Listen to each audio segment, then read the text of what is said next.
Parul university के placements का कोई रिप्लेसमेंट नहीं, इसलिए टॉप कंपनीज की फर्स्ट चॉइस। आप तो समझ ही गए होंगे। Join Parul university, Vadodara, Gujarat.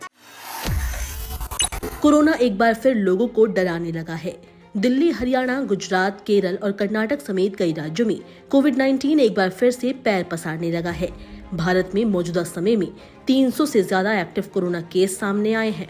केंद्रीय स्वास्थ्य सचिव ने कोविड मामलों में हाल ही में हुई वृद्धि के बाद शनिवार को एक समीक्षा बैठक की अध्यक्षता की। बैठक में स्वास्थ्य अनुसंधान विभाग के अधिकारियों, भारतीय चिकित्सा अनुसंधान परिषद के महानिदेशक और राष्ट्रीय रोग नियंत्रण केंद्र के महानिदेशक सहित अन्य ने भाग लिया।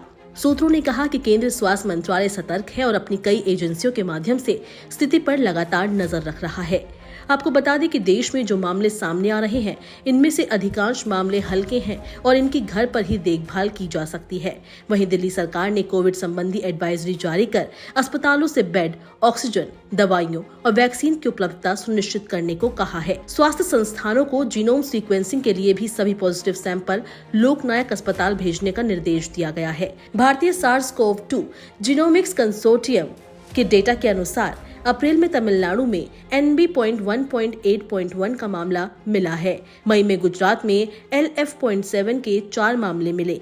भारत में सबसे अधिक JN.1 वेरिएंट के मामले मिले हैं। देश में कोरोना की स्थिति की बात करें तो फिलहाल सबसे ज्यादा प्रभावित राज्य केरल है। यहाँ शुक्रवार को कोरोना के बढ़ते मामलों को लेकर बैठक हुई, जिसमें स्वास्थ्य मंत्री वीणा जॉर्ज ने सभी जिलों से कोविड-19 की निगरानी बढ़ाने को कहा। कोरोना के बढ़ते मामलों को देखते हुए सभी राज्य सरकारें अलर्ट मोड पर है। दिल्ली के स्वास्थ्य विभाग एहतियात बरतते हुए एडवाइजरी भी जारी कर चुके हैं। सभी अस्पतालों को बेड, दवा और ऑक्सीजन की व्यवस्था चाक चौबंद रखने के लिए कहा गया है। वहीं पिछले कुछ दिनों से भारत में कोरोना के बढ़ते मामलों को लेकर खबरें सामने आ रही है और कई एशियाई देशों में जो स्थिति देखी गई है, इसने भी लोगों को काफी डरा दिया है। अब लोगों के मन में बस एक ही सवाल आ रहा है कि क्या एक बार फिर से कोरोना की लहर आने वाली है। तो आपको बता दें कि NB.1.8.1 दरअसल ओमिक्रॉन के JN.1 वेरिएंट की एक नई शाखा है। इसका पहला मामला चीन में पाया गया और देखते ही देखते ये वहां तेजी से फैल गया। अब ये सिंगापुर, हांगकांग और अमेरिका के कुछ हिस्सों में पाया गया है।